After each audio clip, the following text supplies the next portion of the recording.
would have us march to our end. I would have us. You were slave to Marcus Crassus himself. I was. Bismillahirrahmanirrahim. Assalamualaikum warahmatullahi wabarakatuh.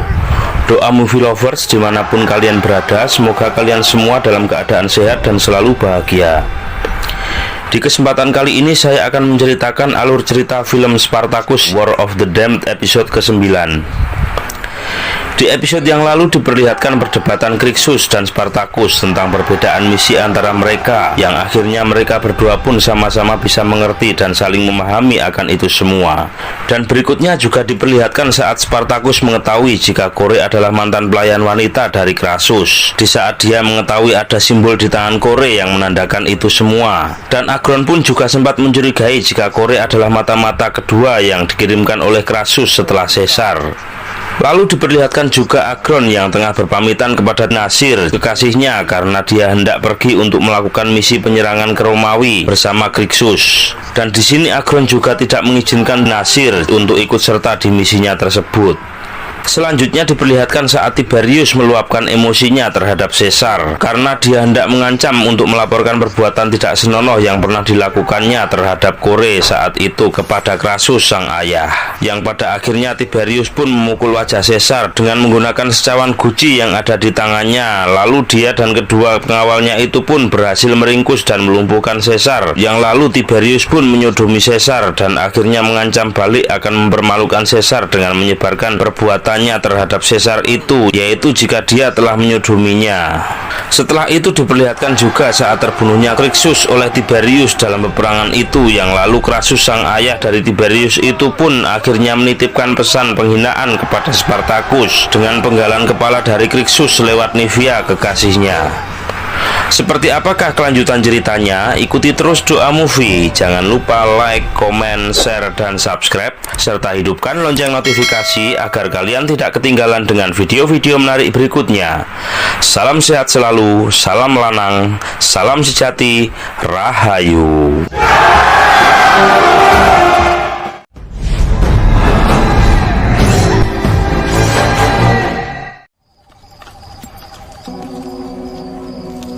Di episode kali ini diawali dengan diperlihatkannya 6 orang pasukan Romawi yang tengah membakar hewan hasil buruan mereka. Rupanya keberadaan mereka di situ telah diintai oleh Spartacus dan rekan-rekan yang lain. Dan di saat salah satu dari pasukan itu tengah curiga jika ada yang mengintai mereka, dia pun berteriak, dan bersamaan dengan itu akhirnya terlihat dari arah kejauhan lemparan obor dari rombongan Spartacus yang lalu mengenai muka dari salah satu pasukan Romawi itu. Dan lantas Spartacus dan rekan-rekan yang lain pun menyerang pasukan Romawi itu. Dan tak butuh waktu lama, rombongan dari Spartacus itu pun berhasil menghabisi 6 orang tentara Romawi tersebut. Dan lantas Spartacus memerintahkan untuk melucuti dan menggeledah barang bawaan mereka. Semula Spartacus dan yang lain mengira jika para pasukan Romawi tersebut adalah anak buah dari Crassus. Akan tetapi setelah Spartacus melihat simbol yang ada di seragam salah satu pasukan itu, dia pun akhirnya yakin dan menyimpulkan jika mereka bukanlah anak buah dari Crassus. These are not his men. Dan rupanya disinilah Eta mengetahui jika para pasukan Romawi itu adalah anak buah dari Pompei. Tak lama kemudian Spartacus mendapat laporan dari Nasir jika ada orang berkuda sedang mendekat ke markas. Spartacus, a rider approaches. Dan lalu Spartacus dan yang lain pun segera bergegas untuk melihatnya. Rupanya orang itu adalah Nivea yang datang dengan membawa potongan kepala dari Crixus, kekasihnya yang tengah dipenggal oleh Tiberius di peperangan yang lalu. Terlihat Nivea yang masih shock. Dan setelah ia siuman dari pingsannya, Spartacus pun lalu memberinya minum. Akan tetapi Nivea justru menangis karena dia masih belum bisa menerima atas terbunuhnya Crixus, kekasihnya itu. Lalu Spartacus pun menenangkan Nivea sembari bertanya kenapa Crixus sahabatnya itu bisa sampai terbunuh. Dan lantas Nivea pun menceritakan kepada Spartacus akan peristiwa itu, yaitu jika yang membunuh Crixus adalah Tiberius yang tak lain adalah anak dari Crassus. When boy, his back with spear. Nasir yang juga berada di situ pun terlihat menanyakan pada Nivea akan nasib dari Agron kekasihnya, yang dimana dia pun juga ikut dalam misi penyerangan saat itu bersamanya dan juga Krixus. Akan tetapi Nivea terlihat hanya diam seakan tidak mengetahui akan nasib dari Agron saat ini. Dan mungkin karena Nasir mengira jika Agron bernasib sama seperti Krixus, dia pun beranjak dari situ dengan raut muka yang sangat sedih. Dan di sini Nivea juga mengatakan pada Spartacus jika satu-satunya alasan Crassus membiarkannya hidup yaitu agar supaya Nivea bisa menyampaikan pesan kepada Spartacus jika tak lama lagi dia juga akan mengalami nasib yang sama seperti Krixus sahabatnya itu. Dan akhirnya Spartacus terlihat menghampiri Gannicus sembari merencanakan sesuatu untuk misi berikutnya. Well done. Selanjutnya diperlihatkan Tiberius yang dimana dia sedang melaporkan sesuatu terhadap Crassus sang ayah jika tidak ada satupun para tawanan yang mau membuka mulut akan dimana keberadaan Spartacus dan para rombongannya yang lain. Tiberius juga melaporkan jika ada masalah lain di kamp pendukung, yaitu telah terbunuhnya seorang pelacur bernama Kantara yang dimana dia ditemukan telah tewas tertusuk dari bawah hingga tenggorokan. Dan lalu Crassus menanyakan tentang hal itu kepada Caesar yang dimana dia juga terlihat berada di situ. Akan tetapi Caesar terlihat tidak tahu menahu akan hal itu. Di tengah-tengah perbincangan mereka terlihat ada salah satu pengawal dari Crassus yang datang sembari melaporkan jika ada dua prajurit berkuda berlambang Pompei telah mendekat. Lalu Crassus pun memerintahkan kepada pengawalnya itu untuk membawa kedua prajurit tersebut menuju ke tendanya. Tak lama berselang, kedua prajurit itu lantas menemui Crassus. Dia mengatakan pada Crassus jika Gubernur Pompei pimpinan mereka menawarkan bantuan kepada Crassus untuk menghadapi Spartacus. Dia juga mengatakan jika Gubernur Pompei ingin bertemu dengannya. Mendengar itu, Crassus terlihat sedikit kaget dan juga senang, yang lalu dia pun mempertimbangkan akan tawaran itu. Setelah itu Crassus, Tiberius, dan Caesar pun berdiskusi yang pada akhirnya Crassus akan mengutus Tiberius sang anak untuk menemui Gubernur Pompei. Caesar yang seakan terlihat sudah mencium dan mengetahui jika semua ini adalah jebakan, dia pun terlihat mendukung sepenuhnya atas keputusan Crassus, karena dia pun akan senang jika sampai terjadi apa-apa pada Tiberius yang notabene adalah orang yang sangat dibencinya. Dan akhirnya Crassus pun mengatakan jika akan menunda penyerangan terhadap Spartacus dan para rombongannya setelah kembalinya Tiberius menemui Gubernur Pompei. Upon no issue. Berikutnya diperlihatkan Nasir yang tengah melatih bermain pedang kepada salah satu budak di situ. Akan tetapi Nasir terlihat tidak seperti biasanya. Namun ia terlihat melatih dan menghajar budak itu dengan penuh emosi yang akhirnya membuat budak itu terluka. Lalu Castus yang melihat kejadian itu pun sontak melerai Nasir dan lalu Nasir pun menyuruh budak itu pergi. Di sini Castus mencoba menenangkan Nasir yang dimana dia telah mengetahui akan perasaannya karena dia telah kehilangan Agron kekasihnya.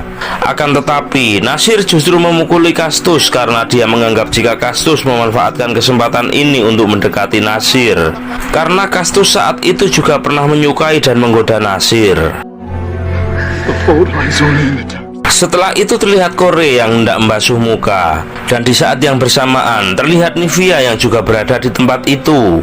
Mereka berdua pun lalu berbincang-bincang. Di sini rupanya Nivea sudah mengetahui jika Kore yang notabene adalah seorang pelayan itu pernah menjalin hubungan dekat dengan Crassus sang majikan. Dan Nivea pun memastikan jika kini Kore benar-benar berada di pihak Spartacus.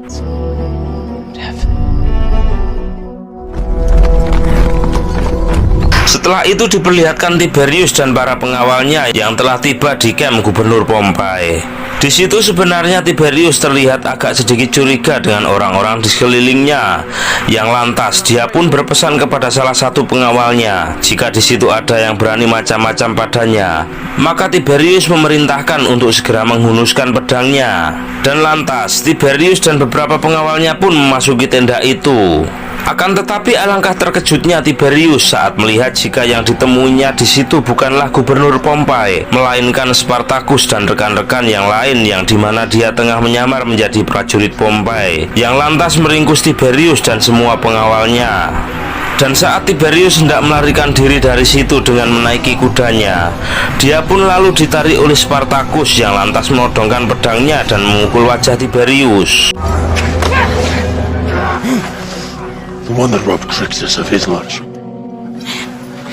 Selanjutnya diperlihatkan Caesar yang tengah masuk ke tenda seorang wanita yang dimana dia adalah sahabat dari Kantara, yang saat itu diceritakan Tiberius kepada Crassus sang ayah jika dia telah tewas terbunuh. Wanita itu terlihat menangis dan sangat bersedih akan kepergian sahabatnya itu. Dia sempat mengira jika Caesar ada hubungannya dengan peristiwa pembunuhan Kantara. Akan tetapi setelah Caesar mengatakan kepada wanita itu jika dia tidak tersangkut dalam kejadian itu dan mengatakan jika yang membunuh Kantara sebenarnya adalah Tiberius, wanita itu pun akhirnya merasa lega, dan lalu Caesar pun menenangkan sembari merayunya, yang pada akhirnya Caesar dan wanita itu pun bermesraan, dan lalu mereka berdua pun bercocok tanam. Selanjutnya diperlihatkan Tiberius dan para pengawalnya yang dimana mereka kini telah menjadi tawanan dari Spartacus. Mereka digiring dengan diiringi sorakan dan lemparan dari para budak secara membabi buta. Dan untunglah hal itu dapat diredam oleh Spartacus, karena di sini Spartacus mempunyai rencana lain untuk membunuh para tawanan tersebut dengan mengadunya bertarung satu persatu. Games. Setelah itu Spartacus terlihat memberikan pedang milik Tiberius kepada Nivea, yang dimana pada saat itu dia pergunakan untuk memenggal kepala dari Crixus kekasihnya. Spartacus memberikan kepada Nivea agar supaya pedang yang sama dapat digunakannya untuk membunuh Tiberius setelah nanti dia dipertarungkan dengannya. Future yet to be known. All from concern. Selanjutnya diperlihatkan Agron dan rekan-rekan yang lain yang dimana mereka telah menjadi tawanan dari Crassus. From the lands east. Voice? Only to rude curse and curse over there. Mereka semua pun disiksa oleh para pasukan Romawi itu. Dan terlihat juga Agron yang tengah disalib dengan telapak tangan yang terpaku.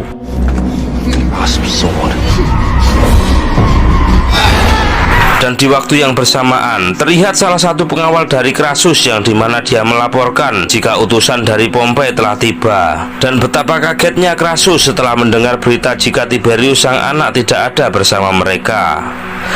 Lalu Crassus dan Caesar menemui utusan dari Pompei itu, dan dia pun tidak tahu menahu tentang putra dari Crassus. Mendengar itu, Crassus pun menyimpulkan dan semakin yakin jika Tiberius sang anak kini telah dalam perangkap musuh. Di sini Crassus pun sontak mencurigai Caesar tentang hal ini, karena saat itu Caesar telah lama tinggal di Sinuessa bersama rombongan dari Spartacus dalam misi penyamarannya waktu itu.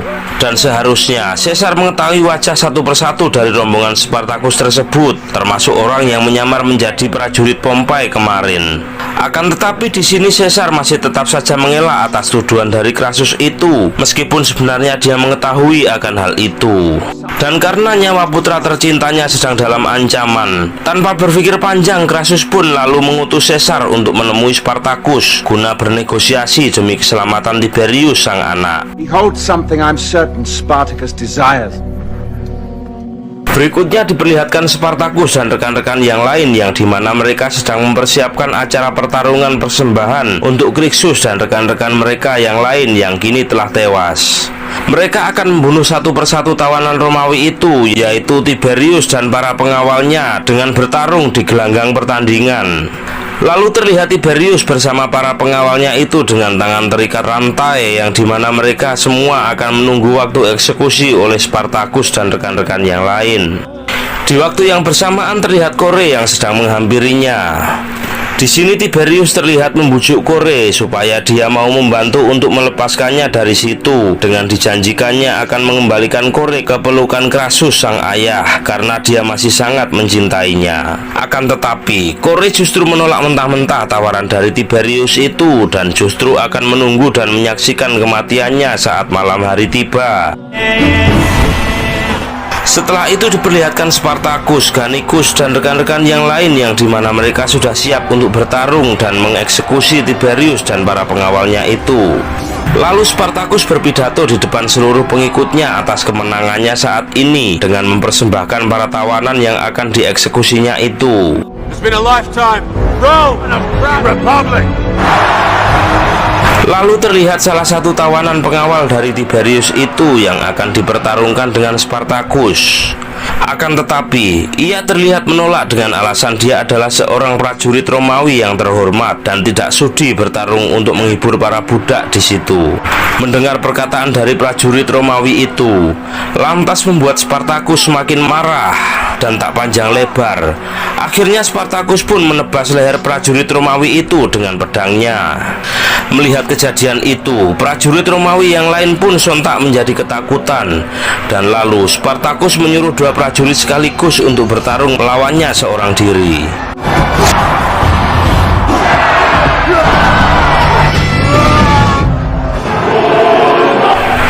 Dan tak butuh waktu lama, akhirnya Spartacus pun berhasil mengalahkan dan menghabisi kedua prajurit Romawi tersebut. Dan setelah itu, selanjutnya Spartacus memberikan penghormatan kepada Gannicus sahabatnya untuk melanjutkan pertarungan tersebut. Lalu Gannicus pun segera beranjak dari tempat duduknya dan langsung menantang untuk melawan 3 orang prajurit Romawi sekaligus.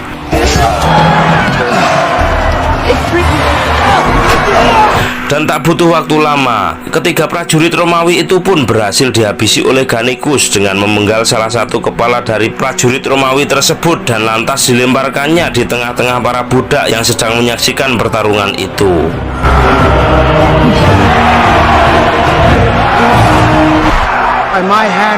Dan selanjutnya terlihat Spartacus yang sedang menghampiri Nivea sembari berpesan untuk memperkuat pertahanannya karena dia akan menjadi penutup dalam acara pertarungan eksekusi ini dengan melawan Tiberius sang putra dari Crassus, yang dimana dia adalah orang yang membunuh Crixus kekasihnya saat itu.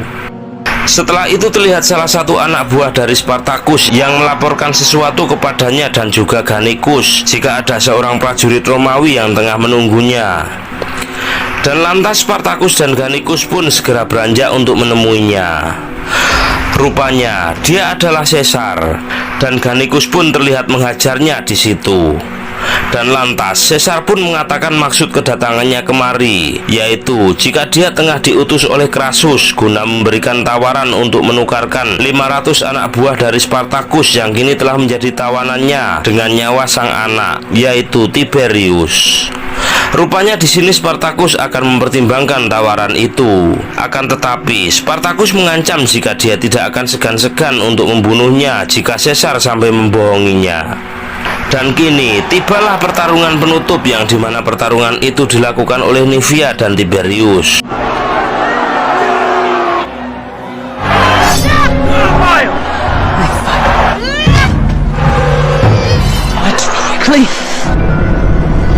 Tak butuh waktu lama, akhirnya Nivea pun berhasil melumpuhkan Tiberius. Dan di saat Nivea hendak menebas leher Tiberius dengan pedangnya, tiba-tiba Spartacus datang sembari menyuruh Nivea menahan dulu untuk membunuh bocah itu. Lantas Spartacus menjelaskan akan maksud dari perkataannya itu di hadapan seluruh anak buahnya jika Crassus menawarkan pertukaran 500 orang rekan-rekan mereka yang kini telah menjadi tawanan dari Crassus dengan satu nyawa saja, yaitu nyawa dari Tiberius sang anak. Dan akhirnya dengan sangat berat hati Nivea pun menyerahkan nasib Tiberius di tangan Spartacus. I'll doing that one day soon. Setelah itu diperlihatkan Nivea yang mengatakan kepada Spartacus akan kekhawatirannya jika Crassus akan berkhianat dengan tawaran itu dan tidak akan menepati janjinya. Dan di sini Spartacus hanya bisa berpesan jika sampai itu terjadi, maka Tiberius dan Caesar akan kita habisi. Selanjutnya diperlihatkan Spartacus yang akhirnya menyerahkan Tiberius kepada Caesar untuk ditukar dengan 500 orang anak buah dari Spartacus yang kini telah menjadi tawanan dari Crassus. Akan tetapi, di saat Tiberius terlihat tengah berbincang-bincang dengan Caesar, tiba-tiba Kore yang berada di belakang Tiberius itu pun terlihat lari ke arahnya. Dan lantas dia menusuk Tiberius dari arah belakang hingga akhirnya dia pun tewas di tangan Kore. Dan akhirnya kericuan pun terjadi hingga Kore lantas mengatakan jika dia akan menggantikan posisi Tiberius yang akan diserahkan kepada Crassus untuk ditukar dengan 500 tawanan anak buah dari Spartacus itu. Karena Kore juga merupakan salah satu orang yang dikehendaki oleh Crassus selain Tiberius sang anak. Setelah itu diperlihatkan Crassus yang tengah menangis dan sangat terpukul akan kepergian Tiberius sang anak. Akan tetapi, di sini Caesar tidak melaporkan padanya jika yang membunuh Tiberius sebenarnya adalah Kore, melainkan seorang pemberontak yang berada di dalam kubu Spartacus. Dan tak lama kemudian, Caesar mengatakan pada Crassus jika dia akan menyerahkan seseorang padanya sebagai obat atas kesedihannya, dan tak lain orang itu adalah Kore. Dan Crassus pun lantas mengucapkan terima kasih kepada Caesar, hingga dia pun mengangkatnya menjadi wakil, dan lalu memerintahkan untuk mempersiapkan para pasukannya guna memburu Spartacus dan para rombongannya dengan segera. Lalu Crassus pun menghampiri dan mengecup bibir Kore, lalu memeluknya untuk melepas rindu padanya. Dan Crassus pun juga berkata kepada Kore jika mulai hari ini Crassus menyuruh Kore untuk memanggilnya Dominus.